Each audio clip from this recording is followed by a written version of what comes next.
You're listening to the Fort Erie Podcast, your local source for upcoming events, hot new listings, and bite-sized interviews with business and community leaders. Here's your host, Brent Jones. Hello and good morning, Fort Erie. You are listening to the Fort Erie Podcast, Season 5, Episode 2 to be exact. It is Tuesday, February 22nd, 2022, and I'm your host, Brent Jones. Hope you had a great Family Day long weekend. Not only are you listening to Season 5, Episode 2, but it is also Tuesday. It is February, the second month of the year, the 22nd day of the month, and the year 2022. A lot of twos going on today, and I'm sure some of you already noticed that pattern. Anyway, my guest for today will be James Culic, local Fort Erie resident and columnist and reporter for Niagara this week. You may have caught some of his previous bits on past episodes of the Fort Erie Podcast. He's previously contributed short rants, which is kind of what he does best. But today will be joining me for a full sit-down. But first, let's talk about what's going on in the local news. You may have heard that there will be a charity hockey game coming up on March 11th in support of the Fort Erie Native Friendship Center. The Fort Erie International Academy Falcons will be taking on the Ottawa Valley Wolves March 11th at the Crystal Ridge Community Center. Proceeds from that game will go to the Fort Erie Native Friendship Center's Every Child Matters initiative. This is, of course, in support of the discovery of unmarked graves on the sites of former residential schools across Canada, and sadly, to date, nearly 2,000 graves have already been located. The other story I wanted to touch on is the 1% levy that could cost American summer residents thousands of dollars annually. And you can find links to the stories I'm discussing in the show notes below this episode. But this article in particular profiles Rob Ketteman, who's concerned about what this proposed vacancy tax will mean to his family. He says his family has had roots in Crystal Beach for a very long time, with his family owning a summer home in Crystal Beach since 1913. This proposed underused housing tax, UHT, of 1% would be calculated on the value of his home and other similar summer homes owned by Americans and other foreign owners. That could result in the Kettemans, for instance, owing thousands of dollars to the federal government for a home that's been in his family for a very long time. And of course, they've invested tens of thousands of dollars over the years in renovating the home and spending that money in our local community as well. So the article makes sure to mention that Fort Erie Mayor Wayne Redekop has been hearing from many cottage owners about this tax after a news report in a Buffalo newspaper. Mr. Redekop says it has caused quite a stir, and I would have to imagine that, yes, that certainly is the case. Anyway, on to today's hot new listing. I wanted to profile 390 Brady Court here in Fort Erie. This beautiful property is listed by my colleague, my teammate, Ray Rosatani. This property's got 3 bedrooms, 3 bathrooms, an attached double garage. It's a newer build, fewer than 5 years old, asking $839,900, and the sellers will be reviewing offers tonight. So a little bit of short notice if this is your first time hearing about it. But for more information regarding 390 Brady Court, give me a call or a text. My number is 905-626-8826. And of course, if you are thinking about buying or selling real estate this year, particularly if you are thinking about listing your home and selling it, the spring market is just around the corner. Now is the time to start thinking about listing. If you intend to sell this spring, call me for a free opinion of value, 905-626-8826. Okay, let's check in with the Fort Erie Questions and Answers Facebook group. Here is what is on your mind, Fort Erie. Linz asks, what's the best place in Fort Erie for a 7-year-old's birthday? There were a couple of answers I saw here, a couple of popular answers. One of them was Lucky Strikes. If you're into bowling, you may recall, if you have listened to the Fort Erie podcast for a little while, that Jeff Ellis was a previous guest on this show. The other answer I saw was Little Bridgeburg, the indoor playground, which is sort of part of the same building as Regional Limousine, but Julie Brady was a previous guest on this show as well. It kind of feels like the popular answers coming up in Fort Erie Questions and Answers, they're businesses run by previous guests of this podcast. But Lucky Strikes, Little Bridgeburg, both great options. Amandita asks, where can I order pasta that does delivery to Courtright Street? There were numerous answers, but the top response that I saw was The Barrel, and again, Dino Kentros, previous guest on the Fort Erie podcast. So I believe that concludes what's going on in Fort Erie this week. Now on to my interview with James Culic.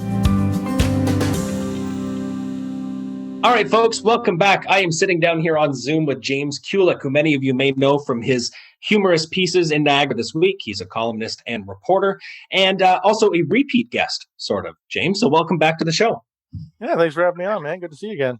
Good to see you virtually. Virtually, which is just kind of the way of the world right now, I guess. Yeah.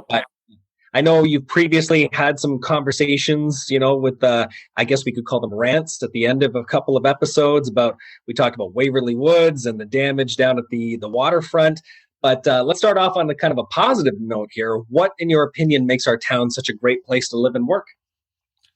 I like Fort Erie. It's such a cliche, but Fort Erie has like a good small town vibe. It's still that thing where you know your neighbors' names. They smile. When you see people at the grocery store, you stop and have a chat. And I like that Fort Erie still has that feel. But then I like that we have the option to go to Toronto when we want to. Right? Like I love being able to pop up there. I go up there a couple times a year pre-pandemic. I used to go up and watch a UFC fight when they're in town, or catch a Leafs game, that kind of thing. So, well, I think a lot of times people who either read your columns or listen to the show may not know a lot about people's kind of personal lives or backstory or whatever the case may be. But obviously, you and your wife decided, had a daughter this year, decided to purchase your first home in Fort Erie through Fort Erie's greatest realtor, Absolutely.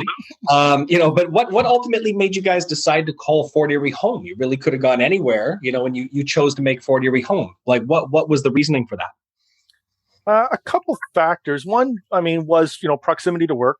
My wife works at the Fort Erie racetrack, as a lot of people know. And she liked not having to commute, which I don't blame her for, right? It is nice that, we used to be up in the north end of Fort Erie, and she was only like 5 minutes to work. And, now we're even closer, or she's only about 2 minutes away. So that's nice. And then, I was doing a lot of reporting in Fort Erie. I'm still on the southern tier. I do Niagara Falls, Fort Erie, Port Colborne. So, being up in Thorold or in the north end somewhere, it would have left me with a commute too. So I think logistically it just worked out nice. And then for family, her family's here. It's nice having the in-laws not too far away when you need a babysitter. You know what I mean? And although not too close, her other sister lives like 3 houses down from her dad. And there was at one point, oh my God, my wife's going to kill me for saying this.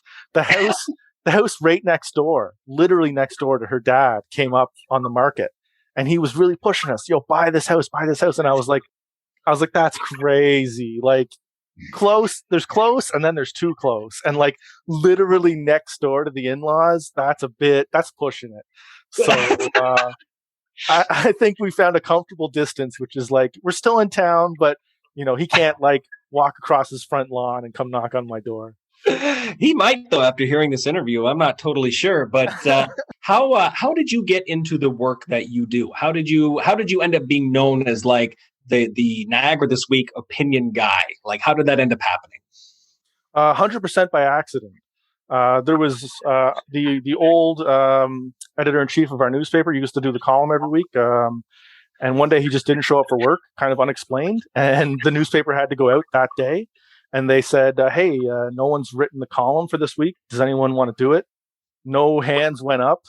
And I was kind of the new guy, the low man in the office. So it kind of fell to me.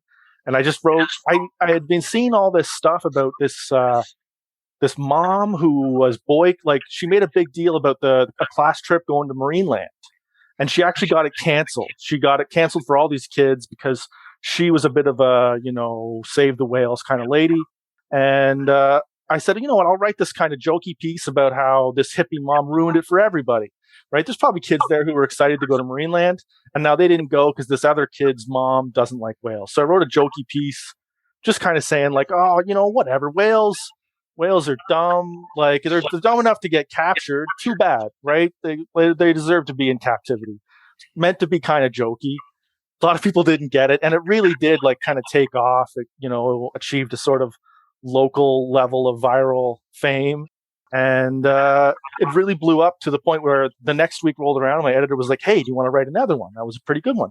I said, okay, I'll do it again. Did another one. That one did pretty well. Third week comes around. She's like, you want to do one more? Just one more? I was like, okay, sure. And then you know how it is. You just get stuck. And then 7 years later, every week I've been filing it. So I think I'm approaching like 300 columns filed or something at this point. So do you have any articles that got you into any real particular trouble? Like anything where people, townspeople are ready to come after you with pitchforks, anything like that? Oh, absolutely. The biggest one by far was the rowing one. So the St. Catharines City Hall was going to spend a bunch of money to attract the World Rowing Championships. And, it was one of those weeks where I didn't have anything else to write about. So that just happened to be on my plate. And so I just kind of went off on rowing. I believe I called the line that really got people ticked off was, I believe I called it athletic welfare for rich white guys to get their kids into Ivy League schools. And people did not like that. I can't imagine why. Yeah.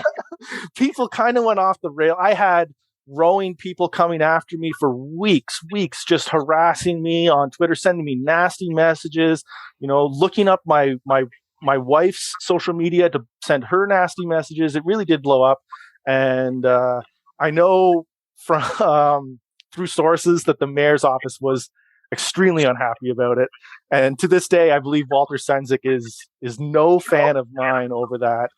And, but to be fair, I mean, you've also won several awards at this point for the writing, for the work that you've done too, right? Yes. So yeah, the column is actually every single year except my very first year, the column has been nominated for Ontario Community Newspaper Award. And I believe of those 7, I've won 3. So. Wow. Good for you, man. Yeah. That's cool. Now, I understand that you're going to be taking some time off here shortly, some parental leave. If we can touch on that while you're away, is there going to be somebody filling in for you, kind of trying to fill your shoes, writing these columns while you're away, or no?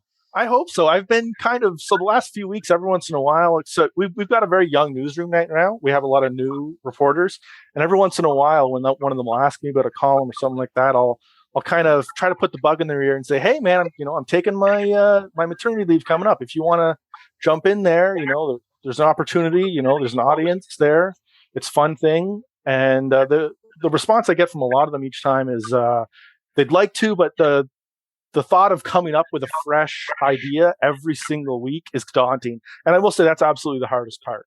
Well, I think you're going to leave a bit of a hole there for the time that you're off, and I certainly think I speak for a lot of folks around Fort Erie, and who say we'll be missing your weekly columns. But I'll put links to what you're up to here under the episode in the show notes. Thanks so much, man, for spending some time with me today. I really appreciate that. Absolutely. Anyway, anytime, my friend. All right, folks, welcome back to the show. I hope you enjoyed my chat with James today. Probably a great time to remind listeners that Mr. Culic's opinions are, of course, his own, but there's always room for discussion amongst Fort Erie residents here on the Fort Erie Podcast.